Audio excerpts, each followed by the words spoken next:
Hello civil engineers, my name is Shazib Khan. I am professional estimation engineer and corporate trainer for you. मैं आप सभी का Reinforce के digital platform पर स्वागत करता हूं. Today we will discuss about the foundation of building. What is foundation? Foundation is a lower part of a building that transfer its gravity load to the earth or the subsoil. तो अगर हम foundation की बात करते हैं building में, तो foundation का मेनली जो वर्क है वो लोड ट्रांसफर करने का वर्क है. लोड कैसे ट्रांसफर करना है? लोड बीम और कॉलम के थ्रू लोड ट्रांसफर करना है. हमारा कहाँ ट्रांसफर करना है? हमारा अर्थ में और सबसॉइल में लोड ट्रांसफर करना है. अगर हम देखते हैं फाउंडेशन, तो हमें एक्चुअल में इस तरीके से दिखेगी हमें फाउंडेशन. और अगर हम बात करते हैं, there are very wide range of foundation types suitable for different applications depending on the concentration such as. अगर हम डिफरेंट टाइप्स ऑफ फाउंडेशन की बात करते हैं तो डिफरेंट एप्लीकेशंस पर वो डिपेंड करती है. अगर हम देखेंगे यहाँ पे first point, the nature of the load requiring support. अगर हम लोड की बात करते हैं तो हमारी बहुत सारी बिल्डिंग्स अलग अलग, जो हमारी रेसिडेंशियल बिल्डिंग्स है, हाई राइज बिल्डिंग्स है, कमर्शियल बिल्डिंग्स है, तो उसमें सारी में अलग अलग तरीके के लोड हमारी कैलकुलेशंस होती है. तो उस पर हमें डिपेंड करता है कि किस तरीके की हमारी फाउंडेशंस रहने वाली है. उसके बाद हम बात करते हैं ग्राउंड कंडीशंस की. तो ग्राउंड कंडीशंस की अगर हम बात करेंगे तो उसमें हमारे टाइप्स ऑफ सॉइल की हम बात करते हैं कि वहाँ पर क्ले है, हमारा सिल्ट है, हार्ड रॉक है, कैसा है. तो हमारा वो ग्राउंड कंडीशन पे भी डिपेंड करता है. उसके बाद नेक्स्ट पॉइंट की अगर हम बात करते हैं तो द प्रेजेंस ऑफ वाटर. वहाँ पर वाटर टेबल कैसा है? वाटर टेबल वहाँ पर हाई है, वाटर टेबल लो है. तो ये सारी चीज़ें हमें कैलकुलेट करनी पड़ती है. उसके बाद हम देखते हैं स्पेस अवेलेबिलिटी. वहाँ पर हमारा हमें वर्क करने के लिए, एग्जीक्यूट करने के लिए वहाँ पर प्रॉपर वर्क स्पेस है या नहीं है. हमारी मशीनरीज के लिए, हमारे लेबर्स के लिए प्रॉपर वर्क स्पेस है. अगर हम बात करते हैं सेंसिटिविटी टू वाइब्रेशन की, तो वाइब्रेशन में हम देखेंगे कि हमारा जो बिल्डिंग है वहाँ पर हमारा फ्रंट रोड साइड है कहाँ पर. तो हमारा जो फ्रंट रोड साइड है वहाँ पर क्या रहेगा? वाइब्रेशन बहुत ज़्यादा रहेगा. वहाँ पर ट्रैफिक वॉल्यूम रहेगा, उसकी वजह से वाइब्रेशन रहेगा. तो वाइब्रेशन पर भी हमारी जो फाउंडेशन है वो डिपेंड करती है कि हमारी कौन सी वहाँ पर फाउंडेशंस रहने वाली है. उसके बाद अगर ये सारी पॉइंट्स कंसिडर करने के बाद हम नेक्स्ट देखते हैं कि foundation can be categorize as shallow और डीप फाउंडेशन. अगर ये सारी पॉइंट कंसिडर करते हैं, उसके बाद देखते हैं कि हमारी फाउंडेशन जो है दो कैटेगरीज में कैटेगराइज कर दी गई है, शैलो फाउंडेशन और डीप फाउंडेशन. इस वीडियो में हम शैलो फाउंडेशन के बारे में बात करने वाले हैं. तो शैलो फाउंडेशन में अगर हम देखेंगे तो यहाँ हमें इंडिविजुअल फुटिंग दिखती है. उसके बाद हम देखेंगे तो हमारी कंबाइंड फुटिंग जो है, उसके बाद हम देखेंगे तो राफ्ट फाउंडेशन. तो इंडिविजुअल फुटिंग, उसके बाद हमारा कंबाइंड फुटिंग, उसके बाद राफ्ट फाउंडेशन, ये हमारा शैलो फाउंडेशन में आता है. हम देखेंगे इंडिविजुअल फुटिंग में, तो इंडिविजुअल फुटिंग में हमारी प्लेन फुटिंग आती है, हमारी आइसोलेटेड फुटिंग आती है और हमारी स्टेप फुटिंग आती है. अब हम देखेंगे कि प्लेन फुटिंग हमारी जो है, अगर हम ड्राइंग में देख रहे हैं तो हमें किस तरीके से दिखेगी, हमारा टॉप व्यू किस तरीके से दिखेगा, हमारा क्रॉस सेक्शनल व्यू उसका किस तरीके से दिखेगा. तो हम यहाँ देखते हैं हमारा प्लेन फुटिंग जो है, अगर हम क्रॉस सेक्शन की बात करते हैं तो हमें ये हमारा नेक कॉलम रहा, ये हमारा फुटिंग का पोर्शन दिख रहा है और ये हमारा पीसीसी दिख रहा है. अगर हम टॉप व्यू की बात करते हैं तो टॉप व्यू में ये हमें नेक कॉलम दिख रहा है, ये आपका मिडिल में, और ये जो पूरा एरिया दिख रहा है ये हमें टॉप व्यू दिख रहा है. ठीक है. तो प्लेन फुटिंग में अगर हम देखेंगे तो प्लेन फुटिंग में क्या रहता है? सिंगल फुटिंग में सिंगल नेक कॉलम. तो ये हमारा जो रहेगा इंडिविजुअल प्लेन फुटिंग रहेगा. ठीक है. उसके बाद हम बात करते हैं आइसोलेटेड फुटिंग. तो आइसोलेटेड फुटिंग में हमारा क्या रहेगा? ये हमारा क्रॉस सेक्शनल व्यू हम आइसोलेटेड फुटिंग का देखेंगे.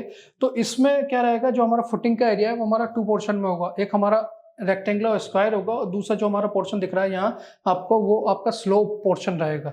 ये आपका नेक कॉलम है रहेगा और ये आपका पीसीसी. अगर हम टॉप व्यू की बात करते हैं तो टॉप व्यू में आपका ये इस तरीके से दिखेगा. ये आपका नेक कॉलम का सरफेस एरिया दिख रहा है, उसके बाद ये आपका स्लोप वाला दिख रहा है और ये आपका पूरा फुटिंग का एरिया टोटल दिख रहा है. तो ये हमारा आइसोलेटेड फुटिंग है. उसके बाद हम बात करते हैं स्टेप फुटिंग की.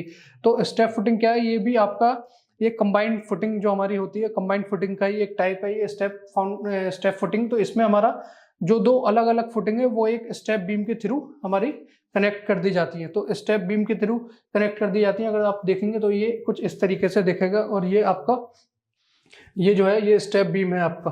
तो इसका जो ये कहाँ पर यूज़ करते हैं हम? जहाँ पर एक कॉलम से दूसरे कॉलम का जो डिस्टेंस है वो बहुत ही कम होता है. अगर हमारा जो एक कॉलम से दूसरे कॉलम का डिस्टेंस है वो बहुत कम होगा तो फिर हम क्या करते हैं? हम उसे स्टेप बीम के थ्रू उसे ज्वाइंट कर देते हैं. उसके बाद हम देखते हैं कंबाइंड फुटिंग. कंबाइंड फुटिंग में क्या है? हमारा जो फुटिंग है उसमें मोर देन वन कॉलम, अगर हमारा एक ही फुटिंग में एक से ज़्यादा कॉलम आ रहा है तो वो हमारा कंबाइंड फुटिंग रहेगा. ठीक है. कंबाइंड फुटिंग का क्रॉस सेक्शन देखेंगे तो ये हमें कंबाइंड फुटिंग का क्रॉस सेक्शन दिख रहा है. ये हमारा पीसीसी, ये हमारा फुटिंग का एरिया है और ये हमारा कॉलम्स दिख रहा है, ठीक है। उसके बाद हम यहाँ टॉप व्यू देखते हैं। टॉप व्यू हमें ऐसा दिख रहा है, ये जो हमारा C1 है ये हमारा कॉलम 1 है, और ये C2 जो हमें दिख रहा है ये कॉलम 2 दिख रहा है, और ये हमारा पूरा फुटिंग का एरिया दिख रहा है। उसके बाद हम नेक्स्ट देखते हैं राफ्ट फाउंडेशन। अगर हम राफ्ट फाउंडेशन की बात करते हैं तो इसमें हमारा क्या है, जो हमारा टोटल जो एरिया है हमारा बिल्डिंग का, जो हमारा जो टोटल एरिया रहेगा, हम पूरे एरिया को एक्सकेवेट करने के बाद उसमें जो हम कॉलम्स देते हैं और फिर हम उसमें कंक्रीट करते हैं, तो हमारा the whole excavated area filled up by the concrete, वो हमारा राफ्ट फाउंडेशन रहता है। राफ्ट फाउंडेशन हम कहाँ यूज करते हैं? राफ्ट फाउंडेशन हम यूज करते हैं हाई राइज बिल्डिंग के लिए, ठीक है। तो ये हम अगर क्रॉस सेक्शन देखते हैं तो हमें एक ग्रिड लाइन पे ये क्रॉस सेक्शन हमें दे रखा है, ये हमारा पीसीसी रहेगा। उसके बाद ये हमारा राफ्ट का एरिया है, ये कॉलम्स दिया हुआ है। अगर हम टॉप व्यू से राफ्ट को देखते हैं तो इसमें बहुत सारे कॉलम्स आपके रहेंगे। ये आपका पूरा बिल्डिंग का एरिया दिख रहा है, उसमें हम देखेंगे कॉलम्स। तो ये हमें C1 कॉलम दे रखा है, ये इसमें हमारे C1 कॉलम दे रखे हैं। इसमें और भी कॉलम आपके होते हैं, C2 होगा, आपका C3 होगा, जो भी आपके शेड्यूल के हिसाब से रहेंगे, जो आपका प्लान दिया हुआ है उसके हिसाब से आपके यहाँ कॉलम रहेंगे। ये अलग अलग डिस्टेंस पे भी हो सकते हैं। तो the whole excavated area filled up by the concrete. तो फिर हम देखते हैं कि स्टेप्स जो हमें क्या फॉलो करना है, हमें एक फाउंडेशन एग्जीक्यूट करने के लिए क्या स्टेप्स फॉलो करना है। तो बहुत सारे स्टेप्स हमें फाउंडेशन एग्जीक्यूट करने के लिए। सबसे पहले हम देखेंगे, सबसे पहले हमें क्या करना है, साइड क्लीनिंग करना है।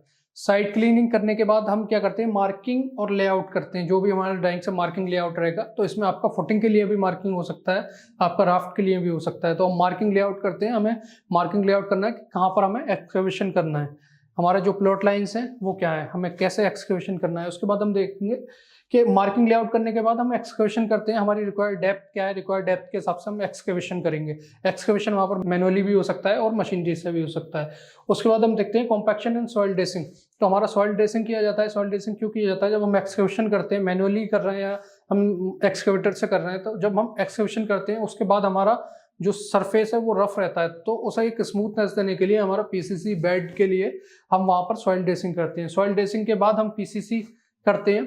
पीसीसी हमारा जो रहेगा वो हमारा थिकनेस जो रहती है पीसीसी की, वो 75 mm से 100 mm तक रहती है, और इसके जो रेशियो रहते हैं वो हमारा M10 रहेगा, M15 रहेगा, वो हमारा एज पर ड्राइंग रहेगा। पीसीसी करने के बाद हम एंटी टर्माइट प्रोसेस करते हैं। एंटी फंगल स्प्रे आते हैं, जो कि हम एंटी फंगल स्प्रे करते हैं वहाँ पर। उसके बाद हमारा आता है प्रोवाइड और laying steel for footing on column. तो यहाँ पर अगर राफ्ट है तो आप राफ्ट के लिए स्टील लेकर आएंगे, अगर आपका फुटिंग है तो फुटिंग के लिए स्टील लेकर आएंगे। उसके साथ आपका कॉलम का स्टील, आपका जो वर्टिकल बार है वो लगाया जाएगा। उसके बाद हम उसमें क्या करते हैं, प्रोवाइड शटरिंग। उसके बाद उसके लिए हम शटरिंग प्रोवाइड करते हैं। शटरिंग क्यों प्रोवाइड करते हैं? क्योंकि हमें उसमें कॉन्क्रीटिंग करनी है। शटरिंग प्रोवाइड करने के बाद हम कॉन्क्रीटिंग करते हैं। तो ये आप नेक्स्ट पॉइंट देखेंगे, powering the concrete and footing on column. तो शटरिंग करने के बाद आपका कंक्रीटिंग किया जाता है इसमें। कंक्रीटिंग होने के बाद उसका हमारा एक जो हमारी स्ट्रेंथ आ जाती है, वो वर्केबिलिटी, जो भी हमारा टाइम रहता है, उसके बाद हम उसे डीशटरिंग कर देते हैं। डीशटरिंग करने के बाद बहुत सारी जगह क्या रहता है, बिटुमेन पेंट रिक्वायर्ड रहता है। बिटुमेन पेंट क्यों करते हैं हम वाटर प्रूफिंग के लिए करते हैं, वेदर प्रूफिंग के लिए करते हैं। तो बिटुमेन पेंट बहुत सारी जगह दिया जाता है, बिटुमेन पेंट भी करते हैं हम। और ये सारे प्रोसेस होने के बाद उसके बाद हम बैक फिलिंग करते हैं, बैक फिलिंग ऑफ सॉइल। तो हमने इसमें वीडियो में क्या देखा, शैलो फाउंडेशन के बारे में हमने बात की, स्टेप्स जो हमारे फाउंडेशन में फॉलो हो रहे हैं उसके बारे में हमने बात किया। आप बने रहिए हमारे साथ, हमारे चैनल को सब्सक्राइब कीजिए। Thank you.